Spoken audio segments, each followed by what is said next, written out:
कैसे आप सभी लोग।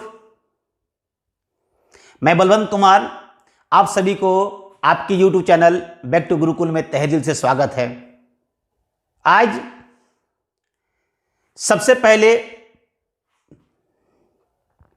एक कहानी पे चर्चा करते हैं।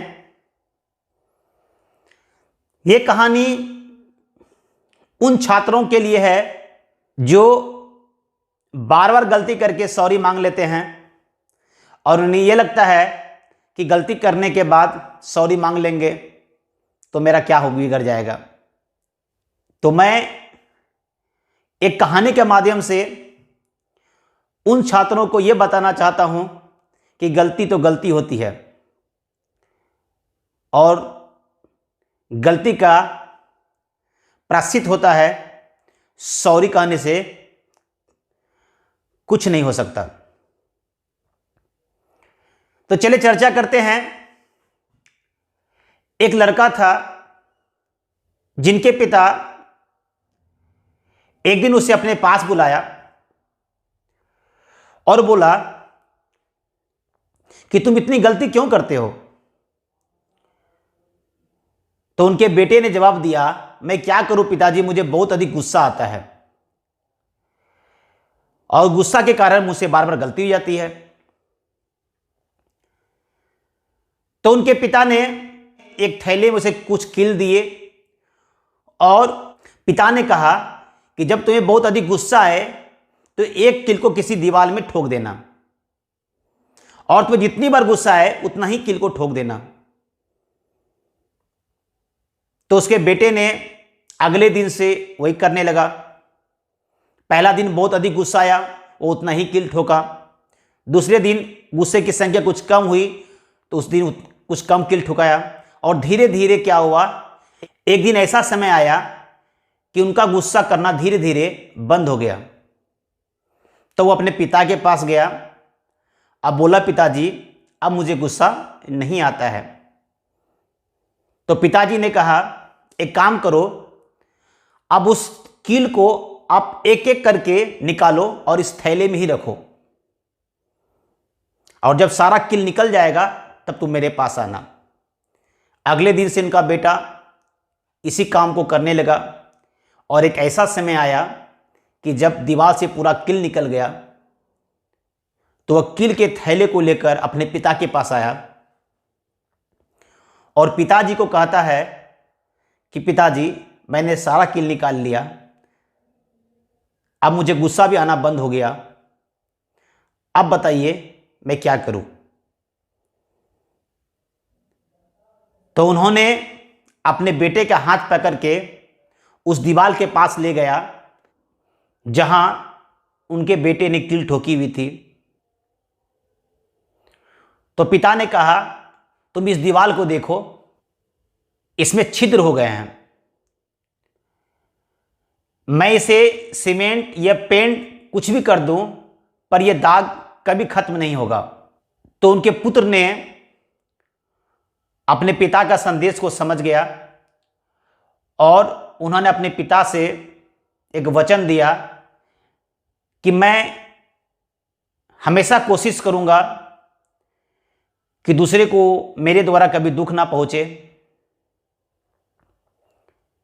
तो इस कहानी का मेन तात्पर्य यही है कि गलती गलती होती है और यदि बच्चे इनसे सबक ना ले तो गलती करते करते बच्चे की एक आदत हो जाती है, हैबिट हो जाती है उन्हें गलती करने की और उन्हें यह लगता है कि क्या हो सकता है, अगर मैं गलती कर दूंगा तो क्या होगा। तो मैं यही कहना चाहूंगा कि यदि गलती किसी व्यक्ति से हो जाए तो उसमें सुधार करे और आगे ये कोशिश करे कि दोबारा ये गलती ना हो। तो आज फिर से मैं शुरू करता हूं प्रॉफिट और लॉस, जिसे लाभ और हानि कहते हैं। प्रॉफिट और लॉस पर मैंने 2 वीडियो पहले ही बना चुका हूं। जो छात्र उन वीडियो को नहीं देख पाए तो मैं चाहूंगा सबसे पहले उन वीडियो को देख लें ताकि ये तीसरा पार्ट उसे आसानी से आप समझ सके। आज जो चर्चा करेंगे प्रॉफिट एंड लॉस, सही है, यानी लाभ और हानि पर चर्चा करेंगे। तो आज का पहला क्वेश्चन, ए ने एक वस्तु बी को 10% लाभ पर, बी ने सी को 5% लाभ पर बेच दिया। यदि सी ने इसे 462 रुपये में खरीदा हो तो ए ने कितने रुपये में खरीदा था? ए ने बेचा किसे? बी को, बी ने बेचा सी को, और सी ने खरीदा कितना में? 462 रुपया में, सही है। तो ए ने जो बी को बेचा वो कितने प्रतिशत लाभ पर? तो 10% लाभ पर। बी ने बेचा सी को कितने लाभ पर? तो 5% लाभ पर। तो 10% लाभ का मतलब हो गया 110% और 5% लाभ का मतलब हो गया 105%,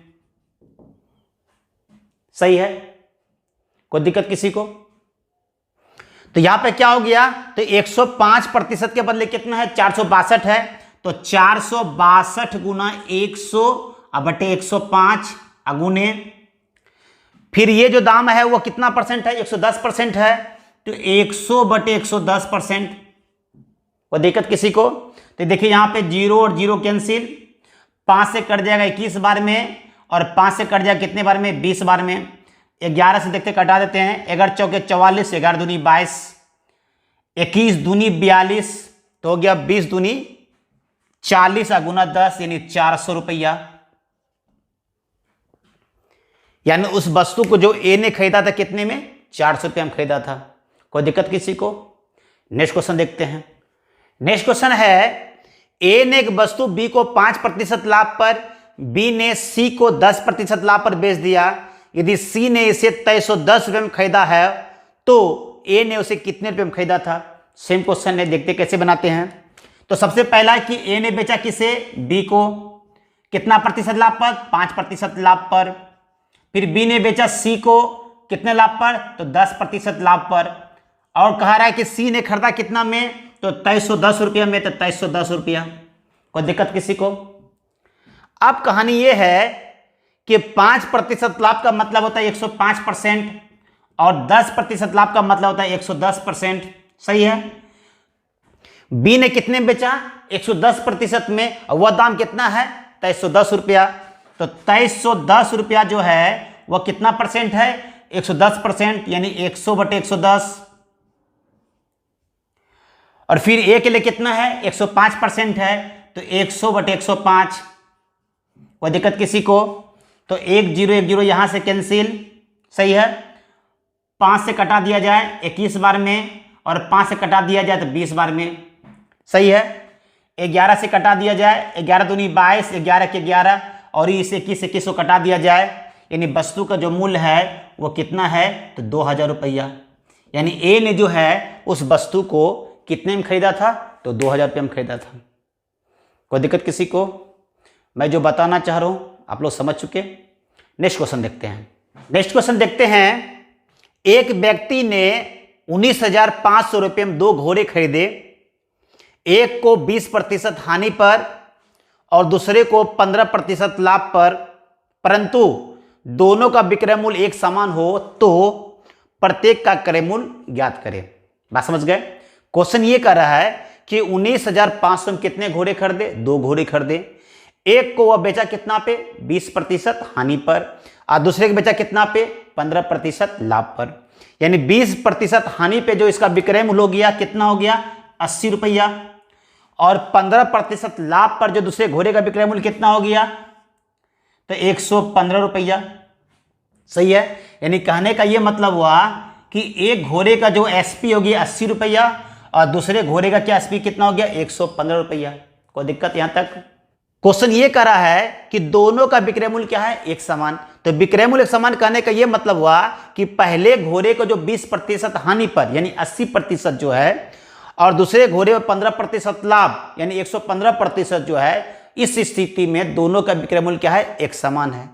तो जब दोनों का विक्रय मूल्य यदि एक समान होगा तो विक्रय मूल्य का जो अनुपात होगा वह क्रय मूल्य का क्या होगा? अपोजिट होगा, सही है, यानी कहने का मतलब इसका सीपी का जो अनुपात हो जाएगा वह 115 बटे कितना हो जाएगा, 80 हो जाएगा। ये कब, जब विक्रय मूल्य एक समान हो तब। सही है, तो यहां पे क्या हो गया, तो पहले घोड़े का दाम हो गया 115 रुपया और दूसरे घोड़े का दाम कितना हो गया, 80 रुपया। यानी इन दोनों को मिला दिया जाए तो कुल हो जाता है 195 रुपया, और 195 के बदले दिया कितना है, 19,500 रुपया। यानी एक के बदले कितना हो गया, 100 रुपया। यानी पहला घोड़ा का जो मूल्य हो गया 11,500 और दूसरे घोड़े का जो मूल्य हो गया वह 8,000। कोई दिक्कत किसी को? नेक्स्ट क्वेश्चन देखते हैं। नेक्स्ट क्वेश्चन है, एक व्यक्ति ने 1,008 रुपये में 2 टीवी खरीदे। ये 2 टीवी का दाम कितना है, 1,008 रुपया। एक को वह 20% हानि पर और दूसरे को वह 44% लाभ पर, परंतु दोनों का विक्रय मूल्य एक समान हो तो प्रत्येक का क्रय मूल्य ज्ञात करें। कोई दिक्कत किसी को? सेम क्वेश्चन है। तो पहला कंडीशन क्या, 20% हानि का मतलब कितना हुआ, 80, और दूसरा बात क्या है, 44% लाभ का मतलब 144। यानी एसपी का अनुपात हो गया 80 बटे कितना हो गया, 144। तो 16 पंचे 80 या 16 44 से, यानी 5/9 का अनुपात। तो इनका सीपी का जो अनुपात हो जाएगा वो कितना हो जाएगा, 9 बटे कितना का, 5 का। कोई दिक्कत किसी को? तो पहला टीवी का दाम 9 रुपया और दूसरे टीवी का दाम कितना, 5 रुपया। तो 9 और 5 14, इन 14 के बदले दिया कितना, 1,008। तो एक के बदले हो जाएगा 4 98, 14 दूनी 28, यानी एक के बदले 72 रुपया। सही है, तो 9 के बदले हो जाएगा 72 नामा, तो 9 दूनी 18 करिए 8 बचा 1, 9 से 63 1 64, और दूसरे टीवी का दाम हो जाएगा 72 पंचे 360 रुपया। सही है, तो पहला टीवी का दाम हो गया 648 रुपया और दूसरे टीवी का दाम हो गया 360 रुपया। यहां तक कोई दिक्कत? नेक्स्ट क्वेश्चन देखते हैं। नेक्स्ट क्वेश्चन है, एक व्यक्ति ने 840 रुपये में 2 टीवी खरीदे। एक को 16% लाभ पर और दूसरे को 12% हानि पर, परंतु उसे ना लाभ ना हानि होती है तो दोनों टीवी का क्रय मूल्य होगा। बस समझिए क्वेश्चन क्या है। 840 रुपये में कितने टीवी खरीदे, 2 टीवी खरीदे। एक टीवी को वह क्या किया, 16% लाभ पर बेचा और दूसरे टीवी को क्या किया, 12% हानि पर बेचा। तो इस स्थिति में उसे ना लाभ होता है ना हानि होता है, तो कह रहा है दोनों टीवी का जो है क्रय मूल्य ज्ञात करें। कोई दिक्कत किसी को? तो देखते हैं कैसे बनाते हैं। तो पहला टीवी पर लाभ कितना है, 16%, और दूसरे टीवी लाभ कितना है, तो 12%। तो ये हुआ एसपी का अनुपात हुआ, पहला 16%, दूसरा 12%। ये तब स्थिति आती है जब ना लाभ होता है ना हानि में। तो चर्चाओं के 16 4 3 12, यानी इसका अनुपात हो गया 4/3। तो इनका सीपी का अनुपात हो जाएगा 3/4। सही है, कोई दिक्कत किसी को? तो यहां पे पहला टीवी का दाम 3 रुपया और दूसरे टीवी का दाम 4 रुपया। तो 4 3 7 रुपया, और 7 के बदले कितना दिया हुआ है, 840। तो एक के बदले 120 रुपया। सही है, तो पहला टीवी का दाम हो गया 360 रुपया और दूसरे टीवी का दाम हो गया 480 रुपया। कोई दिक्कत किसी को? इनके पहले वाला क्वेश्चन और ये इस क्वेश्चन में बस ये अंतर है कि उस क्वेश्चन में यह दिया हुआ था कि दोनों का विक्रय मूल्य एक समान है, और इस क्वेश्चन में यह दिया है कि ना उसे सौदे पे लाभ होता है ना हानि होता है। कोई दिक्कत किसी को? ये दोनों क्वेश्चन में क्या अंतर है ये आप समझ चुके होंगे। नेक्स्ट क्वेश्चन देखते हैं। नेक्स्ट क्वेश्चन है, एक व्यक्ति ने 2160 रुपये में 2 VCR खरीदा। एक को वह 15% लाभ पर और दूसरे को वह 9% हानि पर बेच देता है, परंतु उसे ना लाभ ना हानि होती है, तो दोनों VCR का क्रय मूल्य ज्ञात करें। कोई दिक्कत किसी को? तो सेम क्वेश्चन है। तो पहले VCR को वो 15% लाभ पर, तो 15% लाभ पर, और दूसरे VCR को वो 9% हानि पर बेचा, तो 9%। तो ये आपका हुआ एसपी का अनुपात। तो 3 से 3 बार में, 3 से 5 बार में, यानी इसका अनुपात हो गया 5/3। तो सीपी का अनुपात हो जाएगा 3/5। तो पहला VCR का दाम 3 रुपया और दूसरे VCR का दाम कितना रुपया, 5 रुपया। तो 5 और 3 कितना हो गया, 8, और 8 के बदले कितना दिया, 2160 रुपया। तो 1 के बदले कितना हो जाएगा, तो 8 दूनी 16 बच गया कितना, 5, 8 7 56 0 यानी 270। इसलिए पहला VCR का दाम हो जाएगा 2781 810 रुपया और दूसरा VCR का दाम हो जाएगा 0 7 5 35 करीब 5 × 3 5 यानी 10 और 3 13 यानी 1350 रुपया। कोई दिक्कत किसी को? तो आज का वीडियो कैसा लगा? यदि अच्छा लगा हो तो लाइक करें, शेयर करें और सब्सक्राइब जरूर करें। साथ में घंटी बजाना ना भूलें ताकि मैं जो भी वीडियो बनाऊं सबसे पहले आपको प्राप्त हो और उसका भरपूर आनंद ले सके। तो आज के लिए जय हिंद, जय भारत, नमस्कार, सत श्री अकाल, आदाब।